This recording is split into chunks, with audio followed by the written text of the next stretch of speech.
All right, we are on the last section of chapter 3. Now, when we were doing the last section prior to this one, the 3.3, 3.4, we were working with multiplying polynomials and monomials.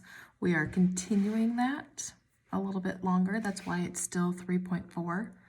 So the last section was 3, 3, 3, 4, and this is 3, 4, 3, 6. So 3, 4 had a lot of topics in it, so I split it into 2. So we're doing the next part of 3.4, skipping 3, 5, and then going straight to 3, 6. So like I said, we're going to continue on with more different ways of multiplying monomials and polynomials. Then we'll go into dividing. So this one is multiplying two polynomials. Remember, polynomials, I said when they're in parentheses, that makes them the polynomial.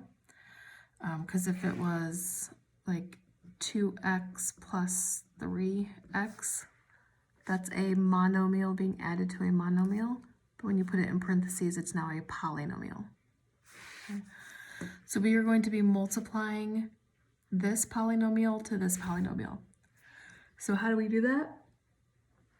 We multiply everything in the first polynomial to everything in the second polynomial. We will combine any like terms, and then whatever is left is your final answer. Remember, again, we are not solving anything. You cannot solve expressions unless they tell you what the variable is. So our purpose of these is just to get rid of parentheses. So we are simplifying this multiplication problem. Okay. So we have to multiply everything in the first to everything in the second. So what I do is I like to draw arrows showing me I'm going to take x times x and x times 2. This has to be multiplied to everything over here. So x times x is x squared. X times 2, positive 2, is positive 2x. Okay.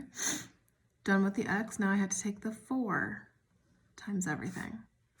Because everything in here has to get multiplied to everything over there. So those two and then those two.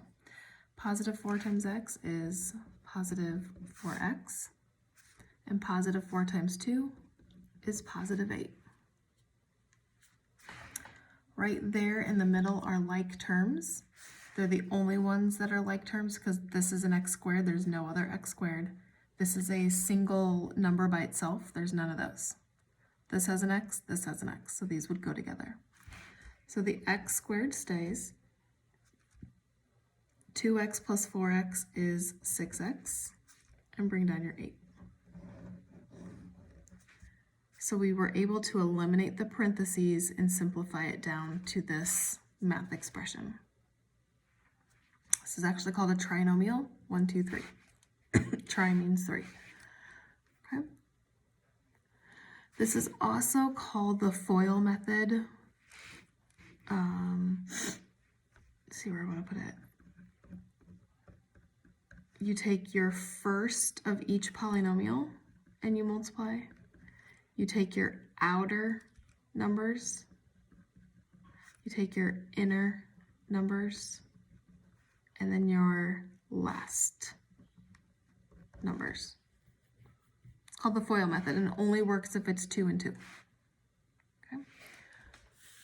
You don't have to know that. Okay, so I have 2y times 3y is 6y squared. 2y times 1 is 2y. Negative 5 times 3y is negative 15y. And negative 5 times 1 is negative 5. Right here in the middle are like terms. So the 6y squared stays and the minus 5 stays.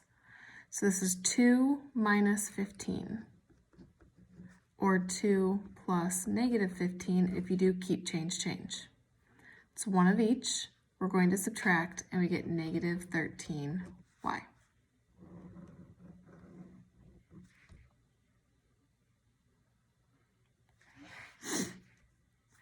All right, we're going to do n times both of those and then negative 6 times both of those. So n times 7n is 7n squared. N times negative 3 is negative 3n. Negative 6 times 7n is negative 42n. And negative 6 times negative 3 is positive 18. Right here in the middle are my like terms. So I have negative 3 minus 42. Negative 3 minus 42. Keep, change, change. I have two negatives. When you have two negatives, you add, and you get a negative, so negative 45n.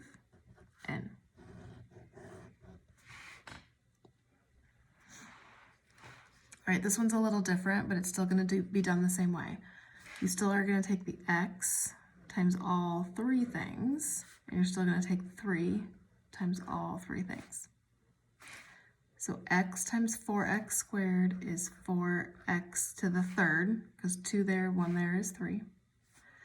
X times negative 5x is negative 5x squared, because it's like a 1 times negative 5 is negative 5, 1 there is 2. X times 1x is x.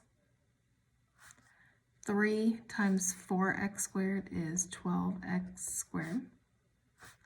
3 times negative 5x is negative 15x.